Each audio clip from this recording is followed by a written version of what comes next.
అంటే ముఖ్యమంత్రి గారిని తిట్టిన కేసులో ఆయన అరెస్ట్ చేశారు. ముఖ్యమంత్రి గారు తిట్టారని బాధపడుతున్నాం అందరం. అంతకంటే ఏముందండి, అది బాగోదు కదా. ఆ మాటలు రిపీట్ చేయాలని ఏం మాట్లాడారు అదే అందరూ విన్నాం కాబట్టి. అవునండి. కానీ ఆయన ఏం తప్పు చేయలేదు, కక్షపూరితంగా కేసులు పెడుతున్నారని చెప్తున్నారు వైసీపీ వాళ్ళు. ఆయన మాట్లాడిన మాటలు మనకు క్లియర్గా కనబడుతున్నాయి కదండి, కనబడుతున్నాయి, వినబడుతున్నాయి. ఇవన్నీ చూసి కూడా ఏమీ లేదు అనుకోవడం అన్నది తప్పు కదా. అంటే ఇవి కక్షపూరితంగా పెట్టారు, టార్గెట్ చేసి మరి పెట్టారు అంటున్నారు కదా. అంటే అప్పుడు మన ఆయన కక్షపూరితంగా మాట్లాడి రెచ్చగొట్టి దోరలో నిజేసేసిన తర్వాత ఎవరైనా ఆటోమేటిక్గా కార్యకర్త అన్నోడికి ఆ మాత్రం ఊపొచ్చి ఉంటుంది, దాని ఉంది. అయితే నిన్న జగన్ కూడా పర్యటన చేశారు సార్ అక్కడికి.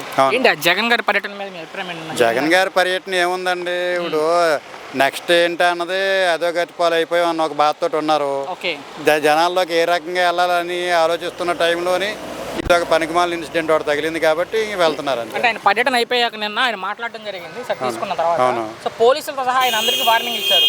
సో ఇప్పుడు ఎవరైతే ఉన్నారో వాళ్ళందరికీ బట్టలు కూడా తీసుకొని నిలబెడతా ఉంటున్నారు. ఆయన పదే ఆయన చేసే ఆరోపణల గురించి ఏం చెప్తారు? అదైతే తప్పండి. అది ఇప్పుడే కాదండి, లాస్ట్ టైం గవర్నమెంట్ ఉన్నప్పుడు కూడా వాళ్ళు ఆ రకంగా వ్యవహరించారు.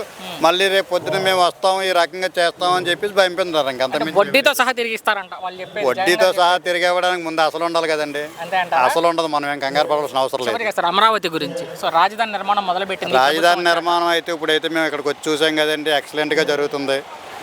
ఓన్లీ రాజధాని నిర్మాణం అనే కాదు, రాష్ట్రంలో పరిపాలన అయితే సూపర్గా సాగుతుంది. కానీ ఇది మునిగిపోయే ప్రాంతం ఇక్కడ ఎందుకని చెప్తున్నారు వైసీపీ వాళ్ళు? ఇదైతే నాకు ఇక్కడైతే అలాగే అనిపించలేదండి, అంత బాగానే ఉంది. అంటే గతంలో కూడా దీన్ని పూర్తిగా నిర్వీర్యం చేశారు ప్రభుత్వం ఉన్నప్పుడు.